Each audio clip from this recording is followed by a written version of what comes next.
Good evening and welcome to the Smorgasbord edition of On the Sportslines. I'm Peter Burke. I'm Nisa Sorolnik. I'm Jay Kaplan. I'm Steve Ferguson. Joel Mahan is on assignment. From the hardwood to the ice to the diamond, whatever your sport, we've got something for you tonight. As always, we're live and we want to hear from you.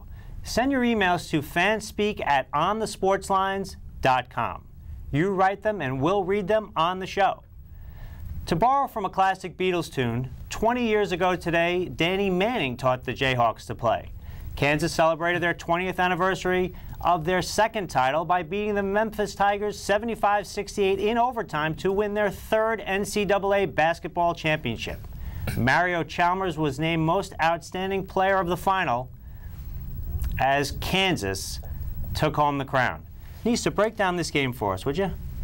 Well, that was a crazy, crazy championship game. It was very fitting for the culmination of the madness. It was such a fast-paced, exciting game. You know, both teams really, really played their hearts out. But Kansas was just amazing on defense, and they had some key takeaways, especially in overtime.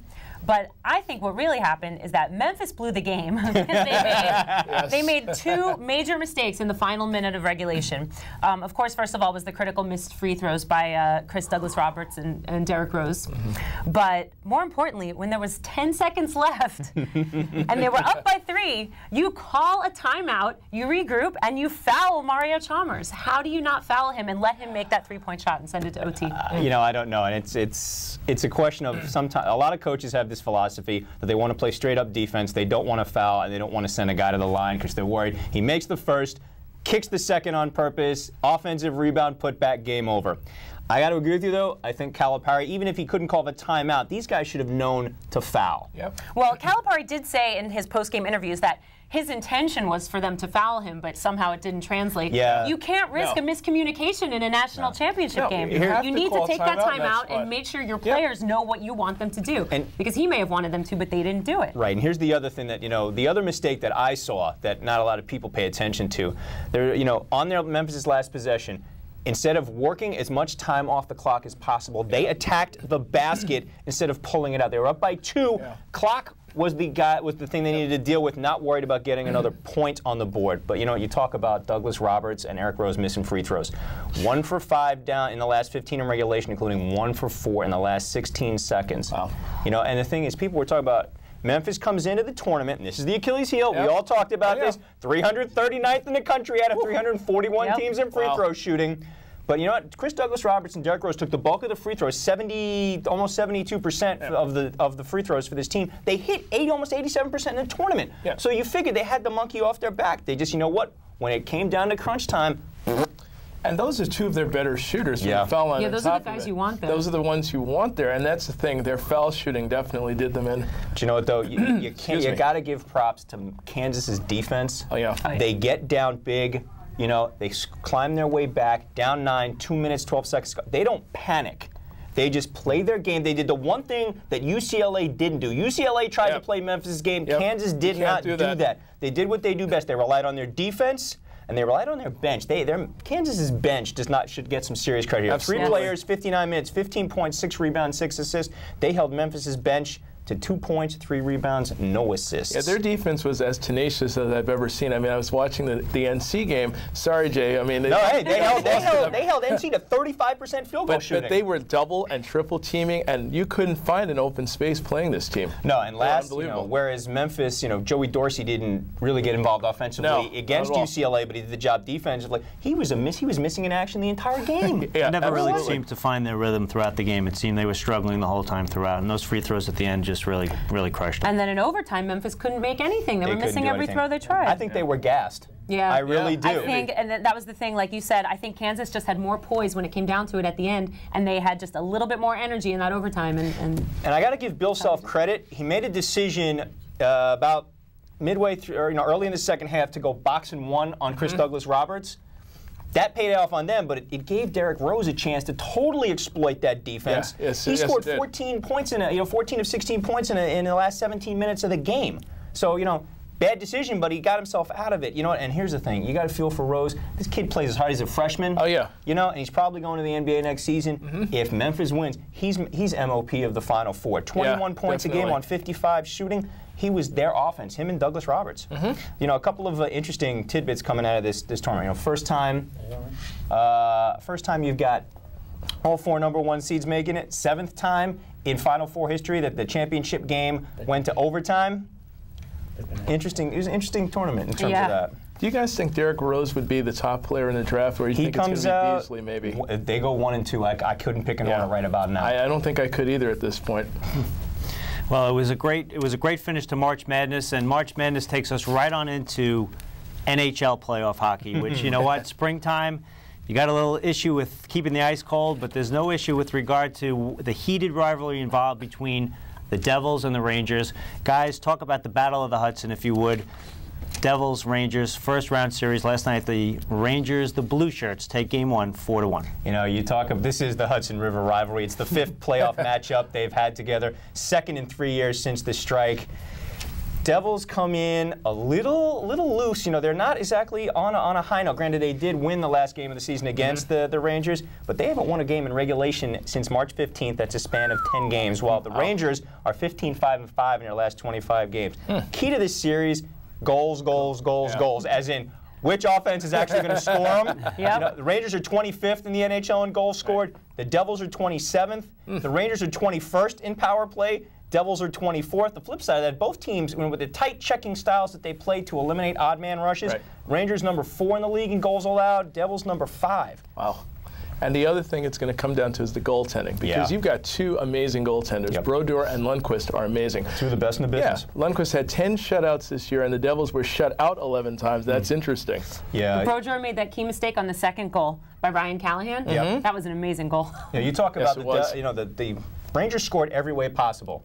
Power play, even strength, shorthanded, empty net. You know, the Devils, and I look at some of these numbers, and you know, I know I'm all about the 6 stats. And just some of the stuff about the Devils just boggles out. How is this team winning 44 games or 46 games? They have been held to 1 goal or less in regular season 31 times. They're 5-22-4. Held to 2 goals or less in regular season 44 times. 12-27-5. How did they get into the playoffs? How did they clinch the 4 seed? You know what? Martin Brodeur. I was about to say, it's only those 2 words. That's how they're getting it. And on paper, I got to tell you, the Rangers would seem to have the better team. You got a pair of 600 career goal scorers in Shanahan and Jágr. Right. You know, they're solid on the blue line. They definitely have head and shoulders above the Devils on the blue line. But, you know, like you said, it's going to come down to which goalie plays best. Though, here's an interesting one. Jágr. Everybody talks about Jaromir Jágr. You know, is he going to be the big man? Or is it going to be Chris Gomez who carries his team? Yeah, they miss Chris Gomez. They too. do. Severely. Scott Gomez. Well, you know what, Scott Gomez, I was going to say, actually, his injured ribs didn't seem to be too much of a problem for him, because he had a hand in 3 of those goals. 3 out of the 4 goals he had an assist. You know, and Jágr, 5 goals in his last 4 regular season games, but this year, interesting, 34 first period points, first in the NHL, which means he gets off to a good start. Sure. 34 points in the 2nd, 3rd, and overtime periods combined. That's 108th in the NHL. Oh, so man. if you're the Devils, you did what you should last night. You kept him out of the game. But you know what? Devils are going to have to do better than the 1-for-27 power play they were against the Rangers in the regular season. 1-for-4 last night. If they want to get to Jágr, they have to punish him. They have to really go after him. And I remember a few years ago how they played. They really got on him and defended well, slammed him into the boards. You have to do that if you're going to get to him. Yeah, and it'll be interesting to see, because Parisi and Elias have not. They've had subpar years. Yeah, they have. Where are the Devils going to get offense from? Typically, though, this series is always, game by game. It's a tight 1-goal game most of the time. They've gone to shootouts and overtime, obviously, throughout the season. One of these 2 teams will emerge. Of the 2, what's their biggest challenge once they start moving forward throughout the NHL playoffs, particularly in the Eastern Conference? Eastern Conference. It's either they're going to run up against Pittsburgh or Montreal. I lean towards Pittsburgh. Crosby's healthy. Malkin's playing well. Ty Conklin's been solid. He hasn't been spectacular, but he's been solid in goal. And they just acquired, down at the end of the stretch, the Penguins acquired Marian Hossa to put on the same line with Crosby. Right. That's dangerous. That's extremely dangerous. So here's the flip side of this. I mean, I think the Rangers come out of this series 4-2. It doesn't matter who they play. Whether Devils isn't interesting. Devils, Montreal, and Pittsburgh. Rangers were 15-3-2 overall against those 3 teams that year, so it bodes well for them. Rangers are a team nobody wants to play. Well, they play good defense. They got great goaltending. They have a ton of Stanley Cup experience in the locker rooms, and I think that's going to, be a tremendous help for them going forward in the spring. But the team to look out for in the Eastern Conference though is the Washington Capitals. Don't forget about them. Alex Ovechkin. They are on fire. He's totally on fire right now. So they were in the playoffs the first day of the season and made the playoffs the last day of the season. Every game in between, not in the playoffs. I'll tell you what, though, momentum doesn't matter who comes out of the East. I have a feeling they're going to run into trouble out West. I still say the power in the NHL is out West. Yeah, Red Wings, second time in 6 years they've run the President's Cup. Sixth time in like the last 13. They look as good as they did back in the Yzerman years. I think they're going to take it all. The Sharks could also be the other team to look at. Oh, the Sharks are great. Nabokov is unbelievable. Jonathan Cheechoo is really a good player. I mean, they've got a very, very good team. Leadership with Joe Thornton. Great stuff, guys. Great stuff. We'll get more on hockey as we move forward. And as we mentioned at the top of our show, our colleague Joel Mahan is on assignment. But he recently caught up with author Andrew Schiff to discuss his book, The Father of Baseball. Joel? Joel Mahan here for On the Sportslines, and I'm joined by Andrew Schiff. He's the author of this book called The Father of Baseball, a biography of Henry Chadwick. Andrew is from Brooklyn, and he has a BA from Brooklyn College, also his master's degree from State University of New York at Albany, and he's also an adjunct history professor, and he's had a chance while writing his thesis to do this book here. Andrew, first of all, welcome to On the Sportslines. Thank you very much. Okay, thank you. Most people think that Abner Doubleday is the inventor of baseball. So I'm just curious, what is it that made you, inspired you to write this book about Henry Chadwick instead of Abner Doubleday? Well, Doubleday wasn't the father of baseball back then, nothing to do with the game. And what inspired me to write about it is to bring to light this person's contributions, enormous contributions to making baseball popular. The rivalry that you had between Chadwick and Abner Doubleday. Why don't you talk about that a little bit? Well, there wasn't some rivalry between them. In fact, by the time Chadwick, the Abner Doubleday theory came out, Doubleday had been dead for a number of years. The rivalry was really between him and Alvin Spaulding. Spaulding was the one who concocted the Abner Doubleday myth, if you will. Spaulding himself had never met Doubleday, but someone had written him a letter saying that Doubleday invented the game in Cooperstown. And Spaulding thought this was a great idea. Basically, Chadwick's theory is that the baseball evolved from rounders. That's what I came to that. Now, we should also mention that Chadwick was a young cricket reporter, and he had background as a reporter, as a journalist, also as a statistician and historian. Could you talk about his role in the game here and how his role impacted the game of baseball? Modern baseball is so obsessed with numbers and statistics. And it had to be somebody who began this sort of phenomena. And Chadwick was a cricket journalist, and there were statistics in cricket. So he began to apply the idea that baseball needed statistics, and he started calculating things. He began naming things: singles, doubles, triples, home runs. So he began reporting all this information, realizing, knowing that this was very important. You're really talking about the box score, are you not? That you're talking about devising the modern box score the way that we know it, which was adapted from the cricket scorecard? Yeah, well, there was box scores in baseball too, but it was very basic and rudimentary, confined to runs scored, not too many. They didn't record at bats and hits and like we do today, and those types of things evolved through the 1870s, and Chadwick had a lot to do with it. He had been credited with inventing the box score. The box score existed, and even in baseball, but he sort of began to tailor it toward baseball's unique character. What about the strikeout, as in the K at the end? Can you talk about that? Well, basically, that was his idea, as far as we know, as far as I've done my research on. The K meaning the emphasis on the word strike, the K and strikeout, and he was the one who invented that. Talk about his role in creating batting average. Actually, it was really the batting average, which is where he began to sort of, do his work. This was based on cricket's batting average or batting analysis. In fact, the early baseball batting average were called batting analysis, which is like cricket. And of course, it was based on run score, not based on bats and hits. As the Clipper, New York Clipper, the paper in which Chadwick wrote for, began to tabulate at bats, which I think was at the time still under the guidance of Henry Chadwick. Someone suggested that back in the 1870s that they take the amount of hits and divide it into the bats or something like that, how we're doing today.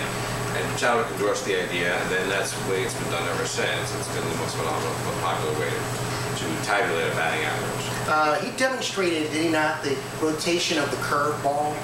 So Chadwick's interest in baseball was also scientific, and this was very extended to show the rotation of the ball, which was hard to do back then because there were no videotapes. Andrew, could you tell us a little bit more about the background of Henry Chadwick and how he got involved in baseball? He loved watching sports and he loved playing sports. As a child, he played rounders, which is a bat and ball game, which he believed baseball evolved from. Back in England, and when he came to America as a teenager, was playing cricket. It's very, very, it's a distant cousin of baseball, another bat and ball game. As Chadwick got a little older, he began to decide on a career of journalism, namely sports journalism, and would often journey to Hoboken, New Jersey, take a ferry to cover the games. And there were baseball games being played, cricket games being played. As America was a pretty new nation, it was beginning to identify its authors and writers. And was also learning about new games and so Chadwick identified this game as being particularly American in its character. So at that point forward, Chadwick began to devote himself to making this particular game the national pastime. Andrew, do you think that Henry Chadwick has gotten his proper due for his place in baseball? No, I don't. And that's the reason for the book. He is the only, and for this reason, he's the only journalist with a plaque in the Players Wing in the Hall of Fame. He was inducted in 1938, and I think the Abner Doubleday controversy or the idea sort of overshadowed his contribution. Andrew Schiff, the author of The Father of Baseball, a biography of Henry Chadwick. Thank you very much for joining us. Thank you, Joel. All right, on the Sportslines. Thank you. For On the Sportslines, I'm Joel Mahan. Now back to you guys. Thanks, Joel. Great stuff. In a move they hope will begin to turn things around, the Knicks hired former Indiana Pacers GM Donnie Walsh last week to replace Isaiah Thomas as head of basketball operations. Steve, a two-part question here. What does this move mean for the franchise as a whole, and in particular Isaiah Thomas? Well, Peter, I hope it means the end of some absolutely disgraceful basketball, which we've been seeing for years here. Don't hold back, Steve. Tell us how you really feel. Oh, yeah. and what I'm also hoping is that, first of all, we get somebody in here competent who knows not only how to get talent. Isaiah, I will give him one piece of credit, and it's very small. He knows talent. What he doesn't know is how to assemble it. He doesn't know how to get the chemistry. You don't have to have all great players. You need to have chemistry, and you need to have glue players. David Lee is a great glue player. You need to have guys like that. But I hope what it means is that they will figure out what style of offense or defense, which they play none, by the way, these days, what they want to do with their franchise. But I think getting rid of Isaiah, and I don't mean in any capacity, scout or otherwise, just get him out of here and let's start over. Clean house. Yeah, absolutely. You know, I got to agree with you, Steve. They have, first order of business is Donnie has to clean house. And I think he's the right guy for this job. He's born and raised in the Bronx. He's been a Knick fan all his life. He's good at building teams. He turned the Pacers from a laughingstock into contenders. 6 Eastern Conference final appearances, 4 Central Division titles since he took over as GM in '86. So he's more than qualified. Definitely. Here's the thing. Who comes in as coach? Because you're right, Isaiah's got to go. He has to go. Does he bring in Scott Skiles? Does he bring in Mark Jackson? Possibility. The head cases have to go. Steph, Curry, Quinn, gotta go. Gotta go. Okay, now here's the question that I hope the answer is no to, only because I put up with him for too many years in Philly.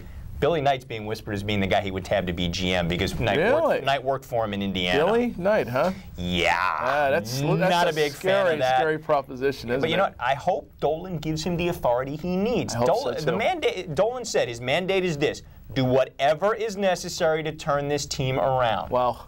That's a broad-ranging authority. Yeah, Yeah, he even gave him the authority to talk to the media, which Dolan has never done before, and he really shies away from that. So the gag order is off, you're saying, altogether? Yep, Walsh has total authority to talk to the media as much as he wants. And he's a nuts and bolts guy. He's pretty straight away in regard to his press conference. I mean, I think everybody felt like he was straight away. He didn't try to put any spin on anything. He's just a down-to-business kind of guy, as you say, a New Yorker. Yep. And hopefully he'll get things back on track. I'll tell you what, though, the one thing that Walsh can't do, as much as we would all like, he can't put Patrick Ewing back at center. And we'd all like to congratulate Ewing on his induction into the Basketball Hall of Fame. Ewing joined Hakeem Olajuwon, Pat Riley, Dick Vitale, and 4 others in the class of 2008. And, you know, Steve and Jay, as native New Yorkers, Nisa, you are certainly not excluded. You're a New Yorker. Just not native. You know, give us some of your favorite Ewing memories. I mean, there's enough to choose from for sure. Well, I'll tell you, Peter, I was very fortunate. I went to a Knicks playoff game in '99. They were playing Miami, Nisa's favorite team. And Miami was up 45-30 at halftime. It looked like there's no chance. I mean, 30 points in halftime is absolutely abysmal. Okay. But Patrick Ewing led them back. They won the game 70-69. He actually, if I remember correctly, hit the last shot of the game. And he was huge in that game, blocking shots, rebounding, scoring points. This guy, you know what? If he could have had Scottie Pippen or some other great player alongside him, then you're talking championship. I hear you. You know, my favorite Patrick Ewing memory isn't actually a game memory. It's February 28th, 03. That was the night that Ewing's jersey was raised to the Raptors, and I consider it an honor and privilege to actually have been there to watch that ceremony. It was a who's who, everybody from Spike, Woody Allen, former teammates like Charles Oakley and John Starks, basketball luminaries like Clyde Drexler, Bernard King, Julius Erving, John Thompson came down. It was a hell of a night. I watched it at home. I wish I could have been there. Yeah, interesting connections. You talk about Ewing going into the hall with Olajuwon and Riley. Ewing's Hoyas beat Olajuwon's Houston University in the '84 NCAA Finals. Yeah, that's right. Dream returned the favor in '94 by beating the Knicks. 10 years later. 10 years later in the championship on a team coached by Pat Riley. Wow. Yeah, that's a solid class right there, those guys. Yep. Seriously. Great career. The guy was a standout player and certainly deserves all the kudos that he's now getting. Absolutely. Those things are well deserved. Definitely. Hey, that music means it's time for the 3-minute warning. Nisa, why don't you lead us off? Sure. Jose Canseco, I don't believe one word that comes out of your big fat mouth.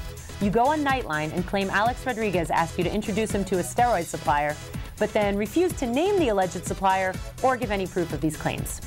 You know what I think? I think Canseco is making this story up to garner interest in his latest book.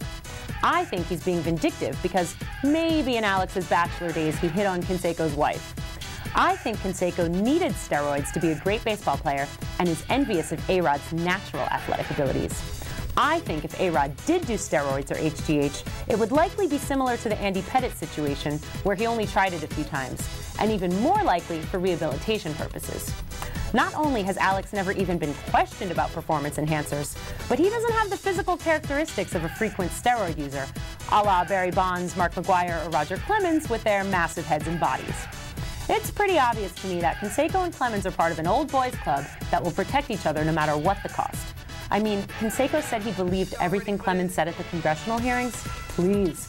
Let's not forget, Jose Canseco is the guy who lied and cheated his way through his baseball career, and oh, by the way, tried to extort $5 million from Maglio Ordonez in exchange for leaving him out of his latest book. And he expects us to take his word for it with no evidence to back it up. Accusing one of the most gifted athletes just to make a buck is appalling to those of us with any respect for the game. In the long history of baseball, there have been some dark chapters that have left black eyes on our national pastime. The 1919 Black Sox throwing the World Series, the 1981 and 1994 labor strikes, Pete Rose's gambling, the Pirates' cocaine scandal, as well as the current steroid scandal. But the worst of the worst is baseball's inhumane treatment of birds. It began in Toronto in 1983 with Dave Winfield killing a seagull with a throw from the outfield. Continued in New York in 1987 with Deion James killing a dove with a batted ball. And most recently in Arizona in 2001 with a Randy Johnson fastball blasting a dove to smithereens. It was inevitable that our avian friends would take revenge. It was surprising that it took this long. Last week in Boston, a red-tailed hawk took matters into her own wings, dove like a kamikaze pilot from her perch in the upper deck behind home plate at Fenway Park, and attacked A-Rod. Unfortunately, either due to some bad intel or a serious case of glaucoma, the A-Rod she attacked was 13-year-old Alexa Rodriguez. No relation. Alexa was visiting Fenway on a class trip. The hawk drew some blood, but Alexa is doing just fine. She's a little shaken, but otherwise okay. The Yankees make their first trip to Fenway tomorrow night. The reigning AL MVP better have eyes in the back of his head. Something tells me that hawk won't make the same mistake twice. Aaron Heilman, college star pitcher of Notre Dame. Will that be your only legacy, your claim to fame? Banished to the minor leagues 4 times, serving up homers galore with bad control. These are some of your crimes. Why the Mets keep giving you chances is beyond me. Do they have blinders on? Can't they see? Some think you should be a starter. Why? So you can be laughable morning news fodder? Your 8th inning disasters are right out of a baseball video game nightmare. Does this front office watch your outings? I'm beginning to wonder if they care. It's time for this team to cut ties with you. No matter how much Peterson or Randolph try to help, there's nothing they can do. You need to go to another team instead of being part of ruining this team's championship dream. Springtime. Wherever you are, whatever your sporting passion, you know it's spring when we just crowned champions in NCAA basketball. You know it's spring when the playoff time is here for the NHL. You know it's spring when our beleaguered national pastime, baseball, begins another season with the cry of, play ball. To me, it's spring in every sense of the word, in a way that only this event can depict it. When we hear, now on the tee, it's spring when the world's greatest teed up at Augusta National for the Masters. Yes, the Masters. The site of the first major each year in golf, the place where the dogwoods and azaleas are in full bloom, and golfers in all their glory have at it at one of golf's most venerable courses. The Masters at Augusta National brings the images of the green jacket, Amen Corner, Ike's Tree, and the back nine on Sunday, which the greatest player of all time, Jack Nicklaus, has always proclaimed was really when things began. The Golden Bear, winner of 6 Masters titles, 4 runner-ups, and 15 top 5 finishes. Golf, and specifically the Masters, this is springtime for sure. So take a second and you can smell the glorious scent of the foliage, feel the warm breeze, and hear the roars of the crowds as the champions go for the green. For Nisa Cyrilnik, Jay Kaplan, Steve Ferguson, I'm Peter Burke. Thanks for spending part of your Thursday with us with On the Sports Lines. We'll see you in 2 weeks on April 24th for our NFL Draft Special. Until then, good night. Night, everybody. Bye.